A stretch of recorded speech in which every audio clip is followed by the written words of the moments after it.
Question number 6. A particle of mass 50 gram moves on a straight line. The variation of speed with time is shown in figure. Find the force acting on the particle at time t equals to 2 seconds, 4 seconds and 6 seconds. Okay. देखो question में force पूछ रहा है और मास दिया है, तो हमें क्या चाहिए? एक्सेलरेशन। एक्सेलरेशन कहाँ से आएगा? From the slope of velocity versus time graph. Okay, आप ऐसे लिख सकते हो कि slope of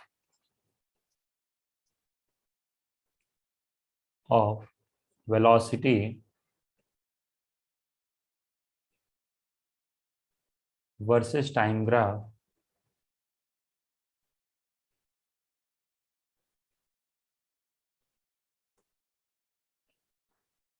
is equal to acceleration.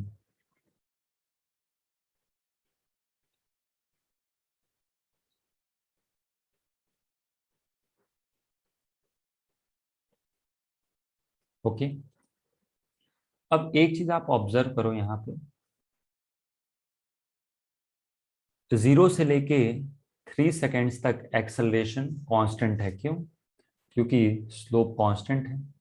मतलब 2 सेकेंड पे वही एक्सेलरेशन होगा जो 0 से लेके 3 तक होगा। 3 से लेके 5 सेकेंड्स तक एक्सेलरेशन 0 है, और 5 से लेके 8 सेकेंड तक एक्सेलरेशन क्या है? फिर से कांस्टेंट है। क्यों कांस्टेंट है? क्योंकि स्लोप इज कांस्टेंट। तो हम लोग क्या करेंगे? हम लोग स्लोप फाइंड करेंगे। ओके, तो देखो पहला केस। अब यदि मुझे क्या करना है? स्लोप निकालना है। तो देखो ये हाइट कितनी है? This height is 15 metre per second. ये बेस कितना है? This base is 3 seconds. So what is slope? Slope is equal to perpendicular upon base. So this is 5 meter per second square. Therefore, इस case में acceleration कितना आ जाएगा? 5 metre per second square. तो force क्या हो जाएगा? Mass into acceleration. मास एक बार मैं लिख देता हूं आपके लिए, मास इज 50 ग्राम।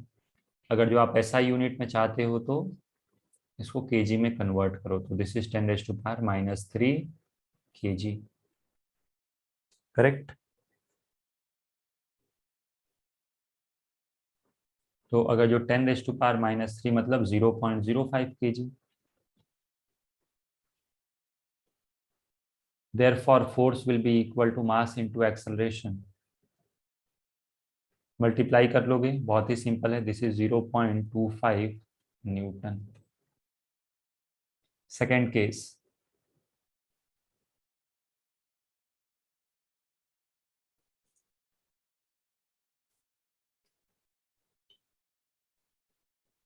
देखो यहाँ पे आप जो देख रहे हो ना, स्लोप क्या है यहाँ पे? 0। ओके, यहाँ पे स्लोप कितना है? 0 है। 3 से लेके 5 सेकेंड तक एक्सेलरेशन इज 0। आप लिख सकते हो slope is equal to 0, acceleration is 0। तो फोर्स भी कितना आ जाएगा? 0 के इक्वल। करेक्ट? Third case. मुझे यहाँ पे इस लाइन का स्लोप चाहिए। तो देखो ये हाइट तो अभी भी 15 है और बेस कितना है? 3 सेकेंड। हाइट इज कितना? 15 मीटर पर सेकेंड। लेकिन क्या ये स्लोप नेगेटिव है? यस। स्लोप लाइन ऐसे होती है तो पॉजिटिव स्लोप, लाइन ऐसे है तो नेगेटिव स्लोप। तो स्लोप क्या लिखोगे? स्लोप इज, सबसे पहले तो minus, perpendicular is 15 metre per second, base is 3 seconds. So this is -5 meter per second square.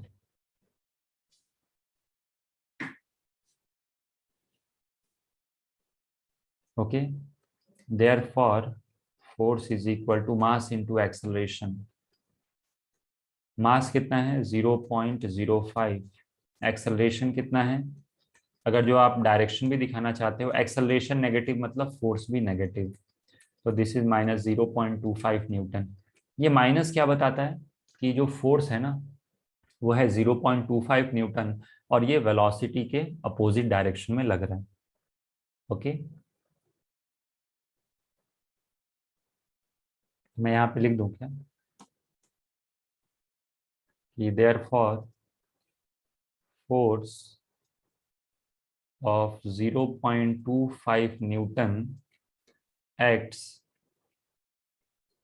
opposite to direction of motion या फिर opposite to velocity. Okay,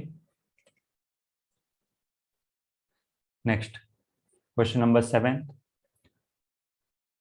Two blocks A and B of mass ma and mb respectively are kept in contact on a frictionless table. दो blocks हैं और masses दे रखे हैं, क्या है मास ma और mb. The experimenter pushes the block A from behind so that the blocks accelerate. दोनों block को फ्रिक्शनलेस टेबल पे रखा है और ब्लॉक पे फोर्स लगाते हैं सच दैट दोनों ब्लॉक एक्सेलरेट कर रहे हैं. If the block A exert, if the block A exerts a force of F on block B, what is the force exerted by the experimenter on A? देखो मैं situation समझाता हूं.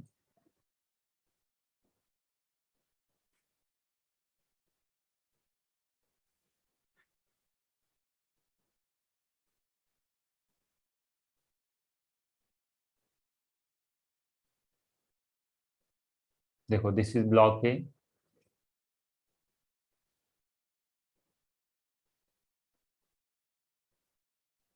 And this is block B. इसका mass कितना है? इसका मास है ma और इसका मास कितना है mb. mg नीचे लगेगा, नॉर्मल लगेगा किधर, सॉरी mg लगेगा नीचे और नॉर्मल किधर लगेगा, ऊपर की तरफ. सिमिलरली यहाँ पे लगेगा नीचे mg और ऊपर लगेगा नॉर्मल, तो वो तो बैलेंस्ड होगा. अब एक्सपेरिमेंटर क्या कर रहा है, एक्सपेरिमेंटर ने एक ऐसा फोर्स लगा दिया, करेक्ट, ओके, और इसकी वजह से क्या हो रहा है, दोनों ब्लॉक्स मूव कर रहे हैं किस डायरेक्शन में, आगे की तरफ. समझ में आ रहा है? अब क्वेश्चन में ये नहीं दिया है, ये तो हमें फाइंड करना है, लेकिन क्वेश्चन में क्या बोल रहा है कि जब आप इसको पुश करोगे तो ये जो ब्लॉक है बी, इस पे एक फोर्स लगाया किसने, ब्लॉक ए ने, कितना, एफ के इक्वल. यदि मैं फ्री बॉडी डायग्राम ड्रॉ करके आप लोगों को दिखाऊं तो देखो this is block A and this is block B. मैं कंप्लीट फ्री बॉडी डायग्राम नहीं ड्रॉ कर रहा हूँ, एमजी और नॉर्मल में नहीं दिखा रहा, आपस में इनका जो नॉर्मल लगेगा वो दिखा रहा हूँ. तो क्वेश्चन में क्या दिया है कि ये जो ब्लॉक है बी, इस पे ब्लॉक ए ने क्या किया, एक फोर्स लगाया आगे की तरफ, ऐसे ये दे रखा है एफ की वैल्यू. बेसिकली यही तो नॉर्मल होता है ना, यस. अब देखो ब्लॉक ए ने क्या किया, ब्लॉक बी पे एक फोर्स लगाया आगे की तरफ एफ. तो क्या एज पर एक्शन रिएक्शन क्या इस पे भी एक फोर्स लगना चाहिए, किस डायरेक्शन में, पीछे की तरफ, कितना, एफ के इक्वल. समझ में आ गया? और यहां से लगा एफ ई, मुझे एफ ई की वैल्यू फाइंड करनी है. क्या कॉमन सेंस लगा के मैं ये बोल सकता हूँ कि दोनों का एक्सेलरेशन आगे की तरफ सेम होगा, ए के इक्वल, यस. तो F is equal to M में अप्लाई कर दो. इस पे नेट फोर्स कितना लग रहा है, इस पे नेट फोर्स लग रहा है F E minus F. This is equal to mass of A into acceleration. Second block पे क्या लग रहा है, F is equal to mass of B into acceleration. अब इन दोनों इक्वेशन को सॉल्व करके हमें क्या करना है, we have to find value of F. एक सिंपल तरीका मैं आपको दिखाता हूँ एफ निकालने, सॉरी एफ ई कैलकुलेट करने का. पहले इक्वेशन को एम बी से मल्टीप्लाई कर दो और दूसरे इक्वेशन को मल्टीप्लाई कर दो एम ए से. तो पहला इक्वेशन क्या आ जाएगा, F E into M B minus F is equal to M A into A into M B. तो इसको मैं ऐसे लिख सकता हूँ। सिमिलरली दूसरे इक्वेशन को एम ए से मल्टीप्लाई करना है, तो ये क्या हो जाएगा, F into M A is equal to, right hand side में आ जाएगा M A M B into A. इसको आप बोल दो 3 और 4। क्या आपको दिख रहा है कि दोनों का राइट हैंड साइड सेम है? यस। और दोनों का राइट हैंड साइड सेम है तो दोनों का एलएचएस को इक्वल कर दो। तो therefore F E into M B, correct, minus F into M B plus F into M A, sorry, F into M A. एक मिनट, हमें इक्वल करना था ना, एक मिनट गड़बड़ कर दी मैंने, सॉरी। ये जो एक्सप्रेशन है ये क्या होगा, इसके इक्वल होगा, और ये सबस्क्रिप्ट मैंने दिखना चाहिए, this is F into mass into A.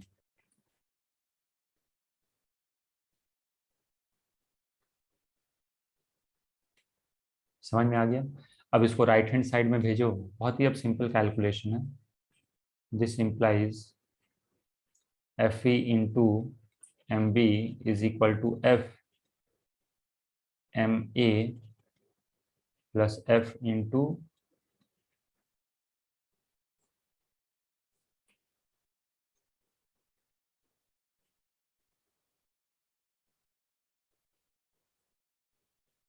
F common ले लो लेफ्ट हैंड साइड में, M A plus M B upon क्या हो जाएगा ये, एम बी, करेक्ट। तो F is equal to M A by M B plus 1। जिस form में आंसर दिया है मैं उसी फॉर्म में फाइनल निकालने का प्रयास कर रहा हूँ। आप 1 plus M A by M B लिख लेना और यही आंसर हो जाएगा। Okay, next question number 8। Raindrops of radius 1 millimeter and mass 4 milligram are falling with a speed of 30 meters per second on the head of a bald person. The drops splash on the head and come to rest. देखो, rain drops हैं जिसका radius दिया है 1 millimetre और मास दिया है कितना, 4 milligram. Okay, इनकी स्पीड क्या है, 30 मीटर्स पर सेकेंड, और जब ये सर पे गिरते हैं तो ये रेस्ट पे आ जाते हैं। Okay, assuming equivalently that the drops cover a distance equal to radii of the head. Distance कितना ट्रेवल कर रहे हैं rain drops, they are covering distance equal to radii, जितना रेडियस है उतना ही डिस्टेंस कवर कर रहे हैं। Estimate the force exerted by each drop on the head, हर एक ड्रॉप हेड पे कितना फोर्स लगाएगा। तो देखो मास पता है हमें, ओके, और फोर्स चाहिए, इसका मतलब फिर से मुझे एक्सेलरेशन फाइंड करना है। तो इनिशियल वेलोसिटी क्या है, 30 मीटर्स पर सेकेंड। जब ये रुक जाएगा सर पे, जब ये ड्रॉप क्या कर रहा है, हिट कर रहा है, उसके बाद रुकेगा तो वेलोसिटी हो जाएगी 0। इसने कितना डिस्टेंस चला, तो आप कहोगे कि सर 1 मिलीमीटर, मीटर में कैसे कन्वर्ट करेंगे, दिस इज 10⁻³ - 3 मीटर्स। अब हम फाइंड करेंगे एक्सेलरेशन। क्या यूज करेंगे, v² - u² is equal to 2as। This is 0, 30 का square, this is 2, what is acceleration a, what is displacement 10⁻³ metre. Displacement 1 millimetre क्यों लिया मैंने, क्योंकि क्वेश्चन में बोल रहा है कि ये कितना डिस्टेंस चल रहा है, equal to radius. So this implies acceleration is equal to -30² by 2 into 10⁻³ metre per second square. Okay, so this is equal to 30 square by 2,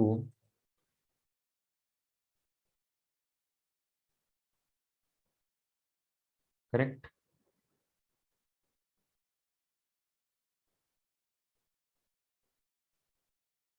अब मुझे फोर्स निकालना है, तो what is mass? Mass is 4 milligram. अब यहाँ पे भी बच्चे एक बेसिक गलती कर देते हैं, दिस इज 4 मिलीग्राम। तो मिलीग्राम को जब केजी में कन्वर्ट करोगे ना, तो 10⁻6 से मल्टीप्लाई करना पड़ेगा। सॉरी, मतलब 10⁻⁻6, क्योंकि मिली से ग्राम जाने में 10⁻⁻3 और ग्राम से केजी जाने में फिर एक 10⁻⁻3 का factor. Okay, so therefore force is equal to mass into magnitude of acceleration. तो सिर्फ आप यहाँ पे मैग्नीट्यूड रखो, mass is 4 into 10⁻⁻6, this is 30² by 2, तो दिस इज 2 इंटू 30², 30² कितना हो जाएगा? 900 into 10⁻⁻3 Newton, this is 1.8 Newton हो जाएगा। Okay, next question number 9। A particle of mass 0.3 kg is subjected to a force of F is equal to minus kx with k is equal to 15 Newton per meter. What will be its acceleration if it is released from a point x is equal to 20 centimetre? देखो x क्या दिया है? 20 centimetre, जिसको हम लोग क्या लिखेंगे? 0.2 metre. तो इसके ऊपर फोर्स कितना लगेगा? माइनस के इंटू एक्स। के कितना है? 15 newton per metre multiplied by 0.2 metre, so this is equal to -3 newton. Correct, तो फोर्स आ गया -3 न्यूटन। तो इसका एक्सेलरेशन क्या हो जाएगा? Acceleration will be force upon mass. What is force? -3। What is mass? 0.3 kg। सब कुछ ऐसा यूनिट में है, तो this is metre per second square, this is -10 metre per second square. अब यदि सिर्फ मैग्नीट्यूड पूछे, ओके, क्वेश्चन में क्लियरली बोला नहीं है कि क्या पूछ रहा है, तो मैग्नीट्यूड हो जाएगा 10 और आना चाहिए -10 के इक्वल। तो therefore magnitude of acceleration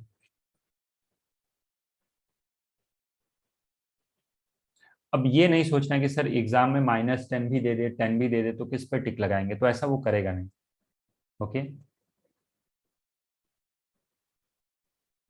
या फिर वहां प्रॉपर तरीके से मेंशन करेगा कि हमें डायरेक्शन किस सेंस में क्या लेना है। तो बेसिकली यहाँ पे मैग्नीट्यूड पूछा जा रहा है, तो magnitude of acceleration is 10 metre per second square. Okay, next question number 10। Both the springs shown in figure are unstretched. मतलब ये जो दोनों स्प्रिंग है ना, ये क्या है? अनस्ट्रेच्ड है। मतलब शुरू में इनके अंदर ना ही इलोंगेशन है ना ही कंप्रेशन है। अगर जो मैं और ढंग से ड्रॉ करके दिखाऊं,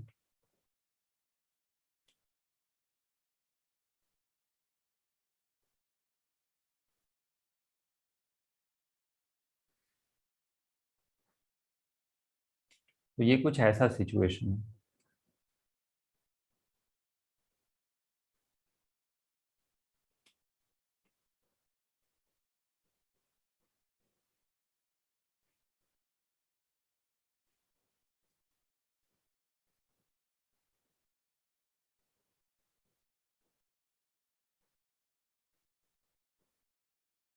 समझ में आ गया?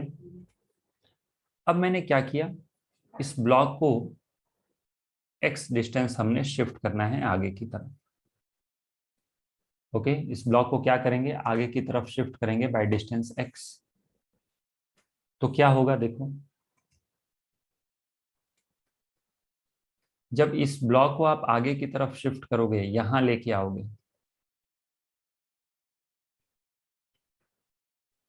तो इस स्प्रिंग के अंदर आ जाएगा elongation.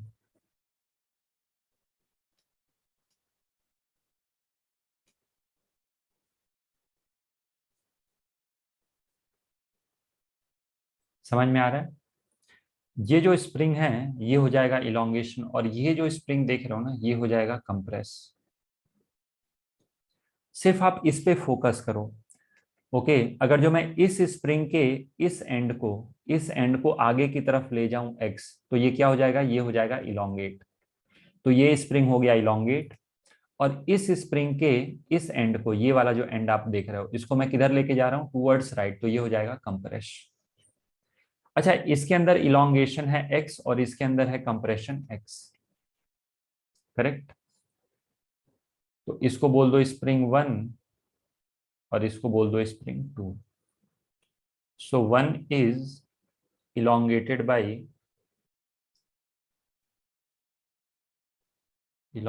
by x and 2 is compressed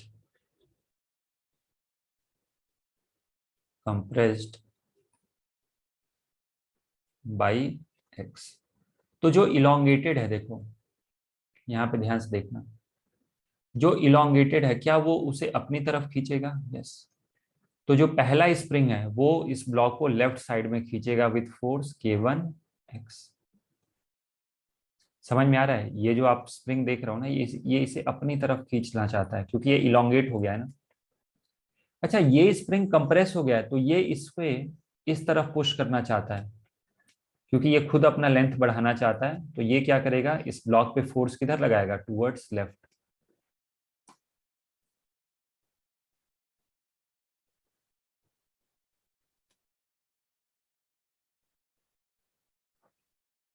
समझ में आ गया।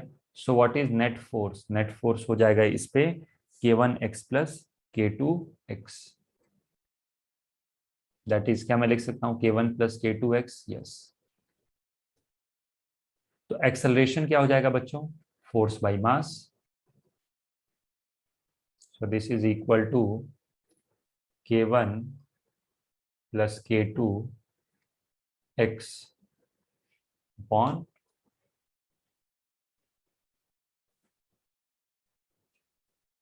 समझ में आ गया। अच्छा ये एक्सेलरेशन किधर होगा, टूवर्ड्स लेफ्ट, और डिस्प्लेसमेंट किधर था, टूवर्ड्स राइट। ओके डिस्प्लेसमेंट हमने किधर दिया, एक्सेलरेशन किधर है, तो जो एक्सेलरेशन है that is opposite to displacement. Okay